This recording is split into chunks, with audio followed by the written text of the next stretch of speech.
You must love podcasts if you're listening to this. Do you want to start your own one or you already have one? Then follow Smarter Podcasting to get expert advice from me, Niall Mackay, the podcast guy. Since 2019, we've worked with over 40 podcasters, produced over 700 episodes, and helped many podcasts get to the top of the Apple Podcast charts. And right now, I'm offering you a professional edit for just $27. Click the link in the show notes.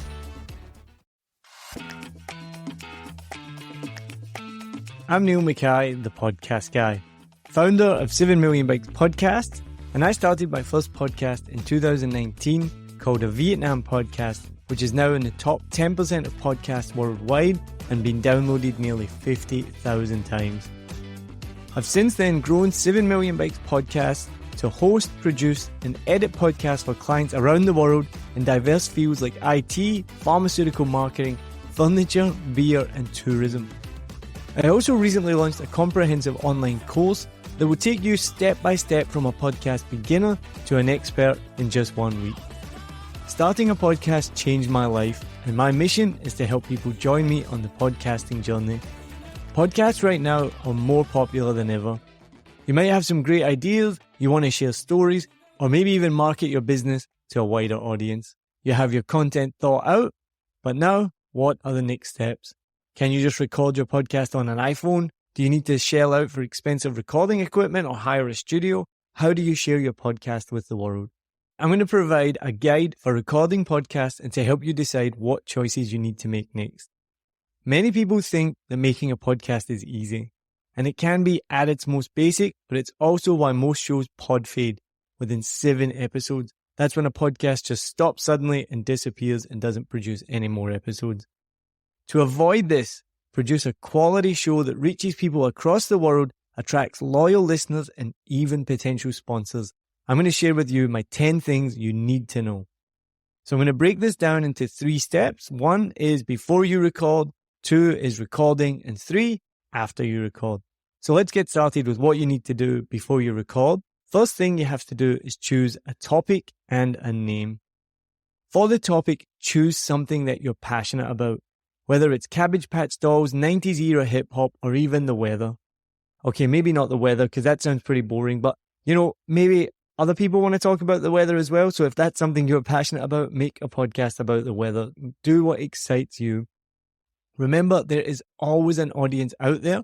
You just have to look at the amount of niche content there is on YouTube these days and beyond in the internet to see that if you are into something, someone else will be too. This can also help attract sponsors. Now, before you get excited, if you are getting into podcasting for sponsors and trying to make money, there's probably a million better ways out there to do that. You can go to my website, 7millionbikes.com, and you can download my free PDF, which will share with you 7 ways to monetize your podcast, which will help you do that, but don't make it your number 1 goal. But if you're interested in hammers and nails, and you want to make a podcast about different types of hammers and different types of nails, and the people who are listening are into different types of hammers and different types of nails, who do you think is going to sponsor you? McDonald's, of course. Obviously, I'm kidding on. But a DIY shop, doesn't matter the size of your audience, a DIY shop are going to want to sponsor your podcast because you're getting in front of their audience. So remember, the more you niche, even with a small audience, you have an engaged and interested audience about that specific topic. Now, once you've chosen that, it's time to choose your name. Keep it short and succinct. Just a few words, maybe 2 or 3 at most, up to 20 characters, so it can be easily read on podcast players. And unless your podcast is about podcasts, then avoid the word podcast in the title. I didn't know this when I started my show called A Vietnam Podcast. I still think that's a good name, but you have a short title to try and make an impact to grab people's attention. And if you use the word podcast and your show is not about podcasts, you're wasting that precious, precious space. And by the way, I did look. There was a podcast about hammers. It's called the Thumb and Hammer Home Improvement Podcast. So go check that out if that's something you're excited about. Number 2, once you've chosen your niche and your name, now you need to choose how you want to present your show. There are various different ways you can do this. And while as an independent podcaster, you don't need to stick to the same format each episode, but most successful podcasts will stick to just one format for consistency, and that's what I would recommend as well. But there are a range of different formats out there. So depending on what you choose, you could do a solo podcast, interview, group discussion, talk about news and current events. You could do a review podcast, even a reaction podcast. Those are super popular on YouTube, but I've never seen them in a podcast format. So that could be fun. You could do storytelling, discussion, investigative, drama, fiction. It goes on and on. If you just want to talk about your day or current events or the latest Netflix show for 15 minutes, then probably a solo podcast is going to be good. And it's not going to take up a huge amount of time. If you want to do an investigative podcast, it's going to take up a huge amount of time. So just think about that before you choose your format, how much time you have to dedicate to making it. I spoke to Tracy and Nguyen Mang from the Vietnamese Boat People podcast before, and she told me how 30 minutes of content took her 60 hours to make. That wasn't including the night school and the extra learning she undertook to learn how to tell a good story. An investigative podcast would probably take even longer. You should also consider whether you want your content to be evergreen. Evergreen means the content is always relative no matter when you listen to it. I'm always reminded of my favorite TV show Friends and why it has lasted so long in the popular culture. Outside of their clothes and some of their cultural attitudes, there's no reference to current events in the show at all. In one episode, they watch the Super Bowl, but the teams are never mentioned as this would immediately date the episode. This was clearly done intentionally. And I made this same decision before I did my first ever podcast episode to make sure all my episodes were evergreen. So current events were rarely discussed, and if they did come up, I often cut them out in the editing afterwards. If you go back and listen to my first ever episode of a Vietnam podcast, if you didn't know it was recorded in May 2019, it could have been made yesterday. And I still get listeners messaging me, telling me that they've just listened to that episode and they had no idea that it was made so long ago. Number 3, cover art. You need to choose an overall design for your podcast that will be seen everywhere your podcast is posted. Remember, that's not just going to be on your phone. It could be on a TV dashboard, in your car. It could be on a big screen TV as well. You can also choose to design an art for every single episode, or if not, the main art will just show.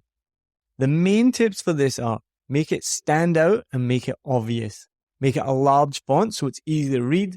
Make the pictures or the design relevant to your podcast, and make sure it's not too busy as well. I know they say you shouldn't judge a book by its cover. I judge a bottle of wine by the label. People are going to look at your podcast on Spotify or Apple Podcasts and they're going to judge it based on what the artwork looks like.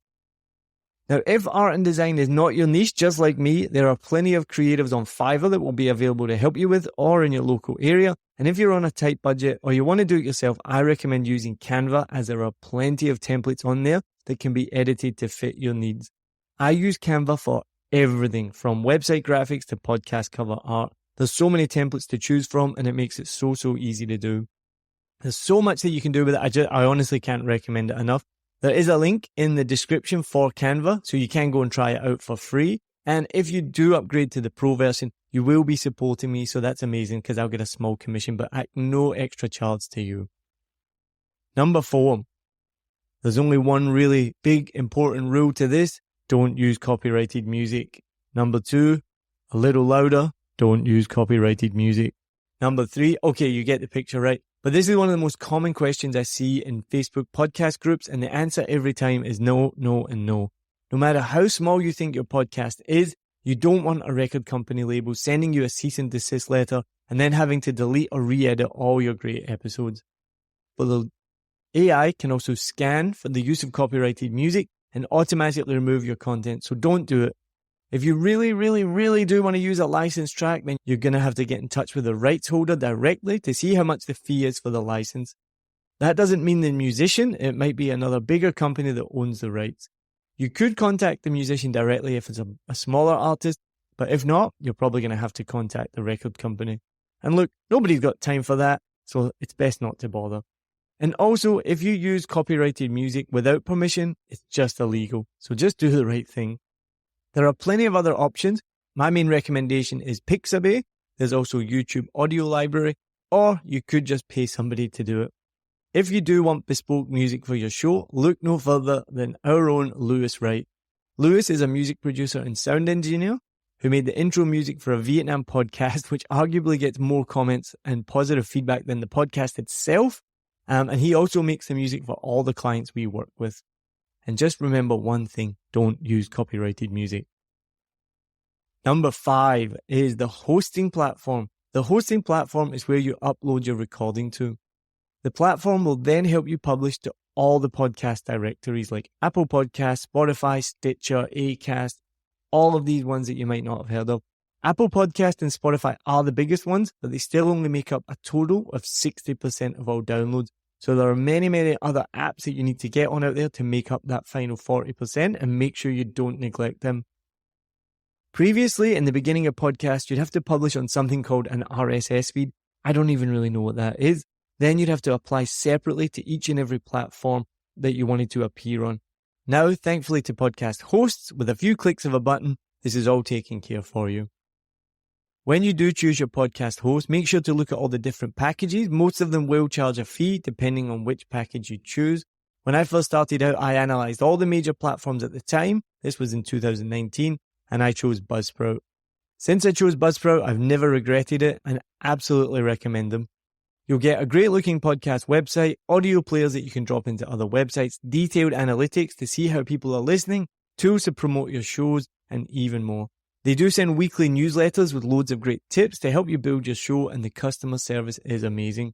As I said, go out and check them all, check out the pricing. They're all slightly different based on how many downloads you get, how many hours of podcast you're uploading, but check them all out, see which one works best for you. I do recommend Buzzsprout. The link again is in the description, and if you do use Buzzsprout, we will both get $20 credit, so win-win. And by the way, this isn't why I recommend Buzzsprout. I've been using them for years. I only found out about this recently. So we're going to move on to the second part now, which is recording. How do you actually record your podcast? Now you've got your topic name, your niche, you've got your cover art, and you know how you're going to distribute it. How are you going to make it? So the first one and the biggest question you see being asked is, what microphone do I use? And can you use a smartphone? I mean, if you want to test the water and see if podcasting is something you're going to enjoy and you don't want to spend the money, then sure, you can go and use a smartphone, but it's going to give you a pretty low quality recording, even if you're in a really good quiet room with and a little bit of good mastering afterwards. But it is a cost-free way of creating your first product and entering into the world of podcasting. So don't let it put you off. Using a phone to record can be great to test it, gain some experience, and see how much you enjoyed the process. Then, if you decide that you want to do more episodes, you could invest in a microphone. I wouldn't recommend doing more than one episode on a phone. It's not that fun. And look, in this day and age, listeners won't tolerate poor quality audio like this. Right now, listeners are used to big media companies making podcasts. They don't want to hear you on your iPhone 6 making a podcast. There are two types of microphones used for podcasting. A USB microphone is the cheapest and easiest way to make a podcast. You just need to plug it straight into your laptop and you're ready to go. One of the best options and a pioneer of the USB microphone market is the Blue Yeti by Logitech.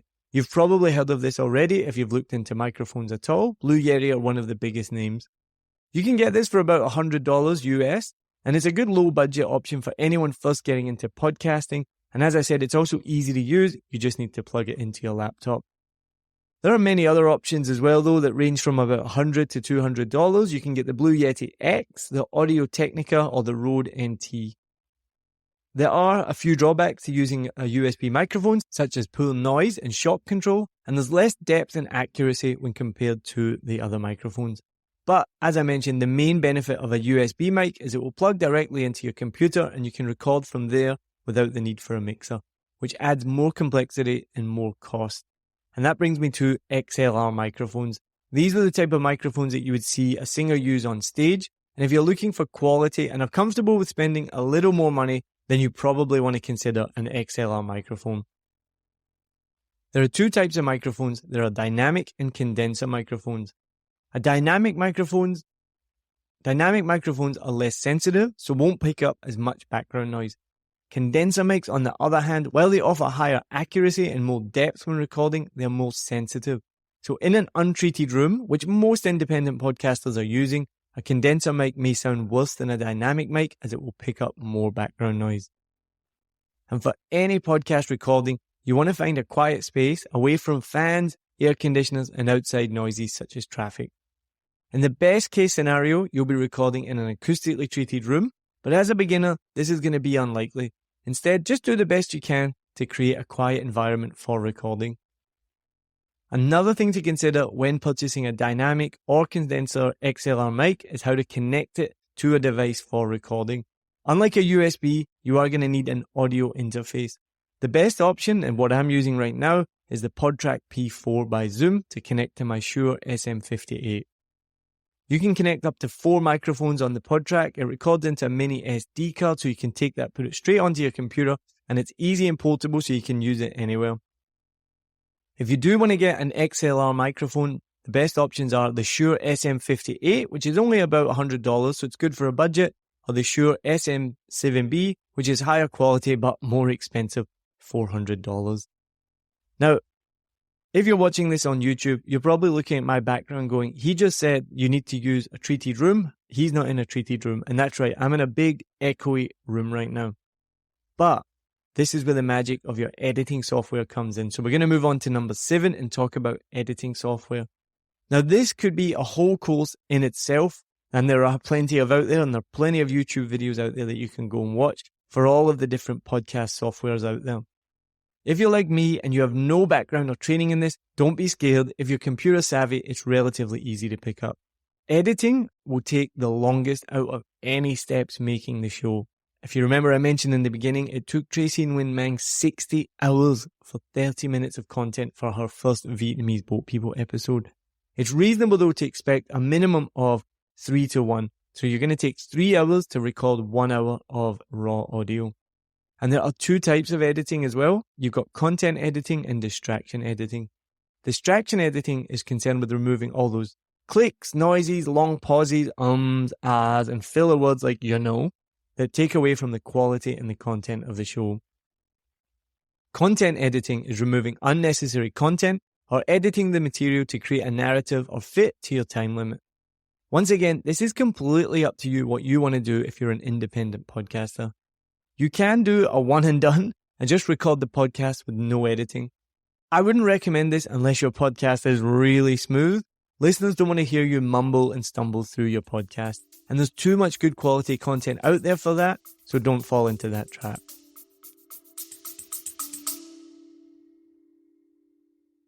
I wanted to share with you about one of my favorite affiliate partners, and that is Fiverr.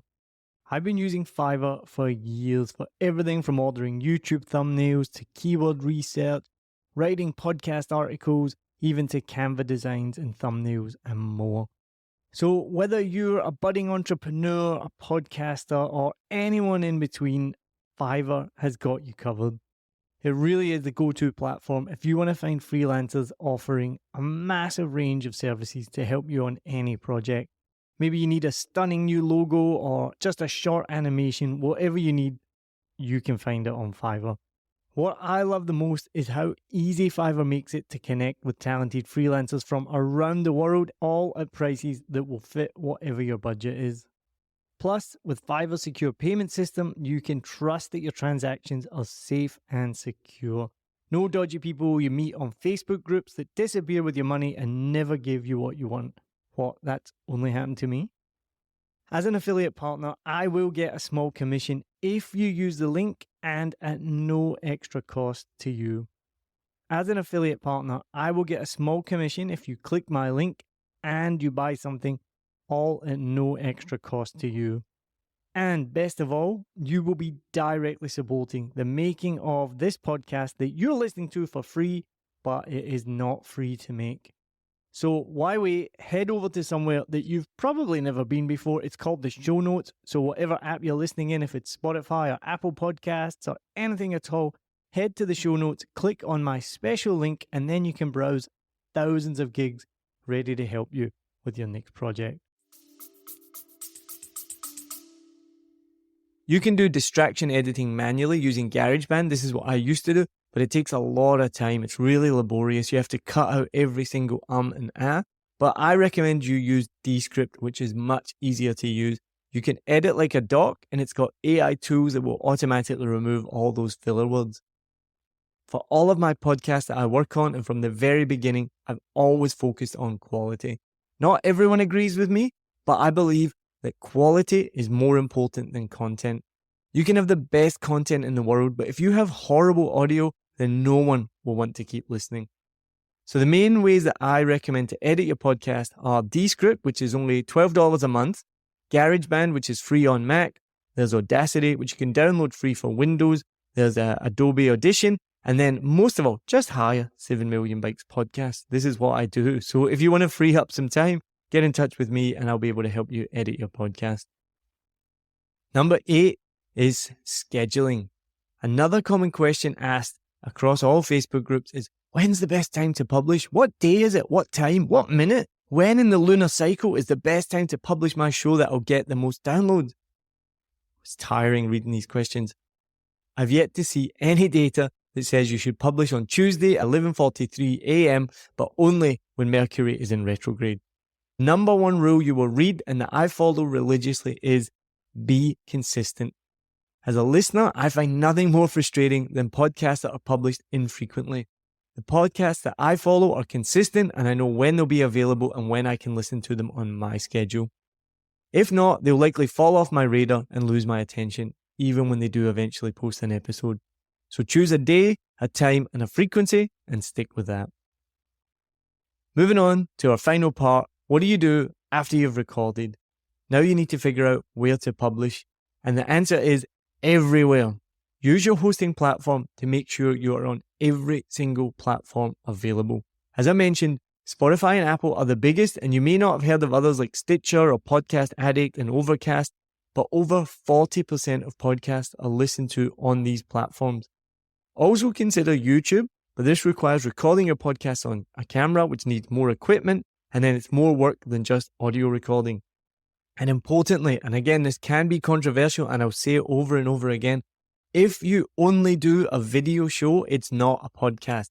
Podcasting is using it to put it on Spotify, Apple Podcasts, and available to listen on audio. If you make an audio podcast you also put on YouTube, you can call it a podcast, but it's not a podcast if it's only on YouTube. All right, I'm glad we got that cleared up. You can tell I get angry about that. And number 10, how do you promote your show? I decided from the very second episode that I would post a mini teaser before each episode, and I'm so thankful that I did.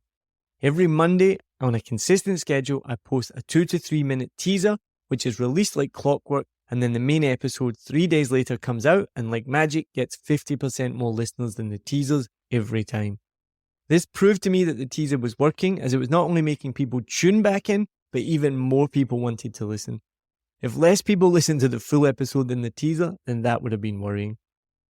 Also, you obviously want to post on social media. But social media is a bewildering beast, and I found that this is not the best way to convert people into listeners, as most of your posts won't get much engagement and likely don't lead to new listeners.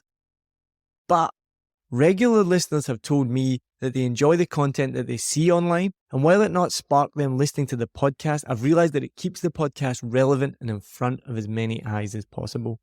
I like to compare this to thinking about watching a YouTube segment from popular TV shows like A Closer Look from Seth Meyers or Daily Show clips. While I will never actually watch the full show, I still really enjoy watching this mini or micro content.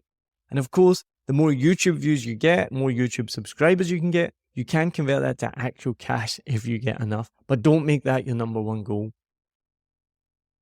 Like anything, be aware that micro content takes time to make, which then means money. You're either going to spend it or you're going to spend your own time doing it, and the payoff might not be that much in terms of new listeners.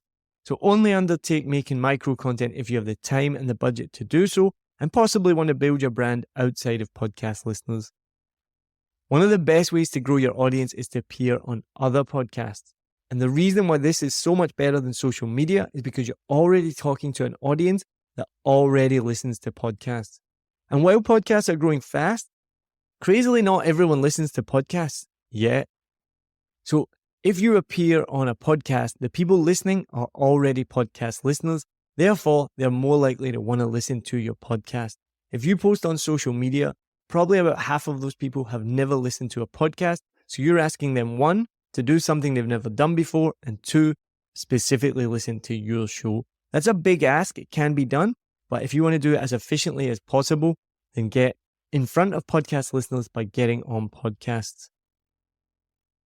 I do have to warn you, when you do start your podcast and you invite people onto your show to be a guest, one of the consequences is that podcasts end up being about podcasters interviewing other podcasters, which can put listeners off. So be wary about hosting too many podcasters on your show. Make sure you invite guests on that do fit your niche. But feel free to get on as many as you can. And if you do want to find podcast guests, there are many Facebook groups and services out there that can connect you. And if you are comfortable, if you're able to do this, get in front of the media as much as you can. Do interviews on local radio and on TV. But again, the returns on this might be quite less. So it could be a lot of work for not much benefit because you're trying to convert non-podcast listeners into podcast listeners. But the most important way, and this is promoted by Kevin Schmidlin from the Grow Your Show podcast, find where your audience is and give value to that audience. Like I mentioned, if you're making a podcast about hammers, then join DIY Facebook groups, answer questions on Quora, go wherever your listeners are. But please don't do the stereotypical thing of saying, new episode out today, a new episode is dropped. Or the one that makes me cringe the most is when people post, you don't want to miss this one. I probably do. I'm not that interested in it. So instead, be an expert in the group or the niche that your podcast is about. Have links to your podcast in your bio and talk to people every day. Show that you're the expert. And then if it comes up in conversation, you can tell them, hey, I have a podcast. You might want to check it out. Or if you're helping your group, they're going to go look in your bio, click your link and find that you have a podcast. And the final way that you can promote your show, and there are many, many ways, but one of the best ways to do it is to take out paid advertising, but not on social media for the reasons I already explained. Take out paid advertising on podcast apps. Again, you're getting in front of podcast listeners. And if you want to check that out, if you do use Buzzsprout, you can buy an ad on Buzzsprout and they will share that with podcast listeners, or you can look at Overcast as well. So these are my top tips for that. So thank you so much for listening to my 10 tips to start a podcast. I'm excited to help you start your journey. But before you go, I have one more bonus tip for you. And number 11 is just manage your expectations. When you first start a podcast, you'll likely refresh your downloads page every 5 minutes and then get excited every time it goes up by 1 or 2 and then despondent when it doesn't change. Don't worry, this is totally normal and you should still definitely do this. And I still do this sometimes when I put out a new episode. But one of the biggest questions I see in podcast groups, and I asked this myself for so long, was, how do I know if my numbers are good? From the beginning, I'd always had steady, consistent numbers that were 10 times what I'd ever expected and continually rose past 5,000, 10,000, 20,000, and now nearly 50,000. But I always asked myself, was this good in comparison to others? So then I found the stats from Buzzsprout. Then I found stats from my provider, Buzzsprout. You only need 31 downloads to be in the top 50% of podcasts worldwide. 30. If you have over 400, you're in the top 10%. Just remember, podcasting is not YouTube. Only the top 1% of podcasters will get thousands of listeners. In fact, the top 1% of podcasts is 5,000 listeners in the first 7 days of release. And most of these are celebrities or they're supported by large media companies like Wondery or Amazon, and they have years of experience in building their podcast and big budgets to promote it. So just manage your expectation. If you only get 10 listeners, that is still amazing. 10 people are listening to your content. If you get 50 or 100, even better.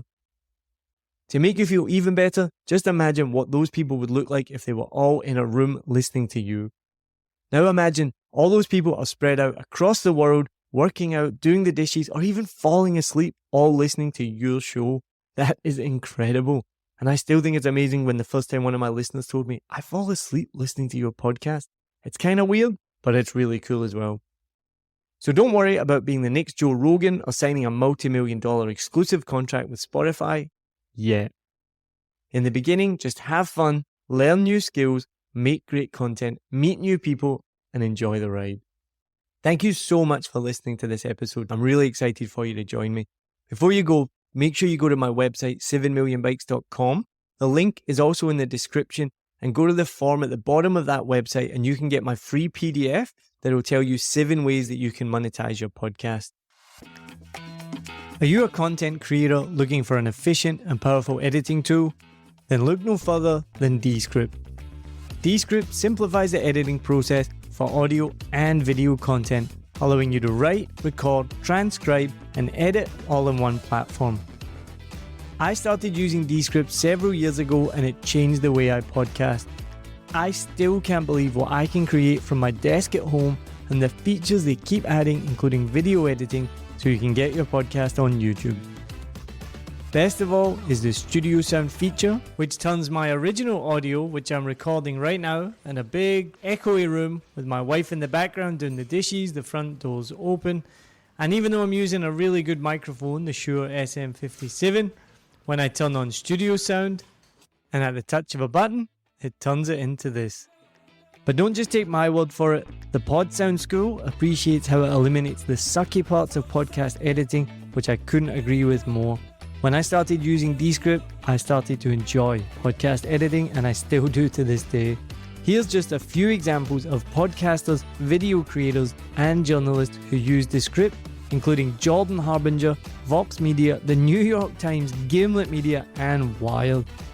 Join the ranks of satisfied content creators and try Descript today. Go to 7millionbikes.com/promos.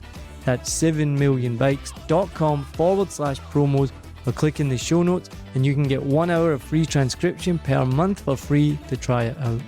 And if you do join up, then 7 Million Bikes Podcast will get a small commission, which will help me create these episodes for you. Cheers. Hi, my name is Sal Jeffries. I run the Mindset, Mood and Movement podcasts. I've been working with Neil at 7 Million Bikes for the whole of this year, literally from the start of my podcast to date. And I want to say a couple of things. So when we record the podcast, sometimes there are things that I need tweaking. There could be edits or clips. It's really simple. I give those instructions to Neil, he gets it sorted. There's sometimes a sound level differences between the guest mic and mine. Again, that's all sorted so the outcome is a really balanced sound. And also if there are issues with voice, little kind of sound interruptions, all those things that can distract a listener, Neil knows exactly what to do, cleans it up. The end result, highly professional, beautiful sounding podcast without distraction. That's exactly what I want. I know my listeners do. So if you're interested in having that level of podcast and that kind of quality, Neil is a great guy and I highly recommend you speak to him.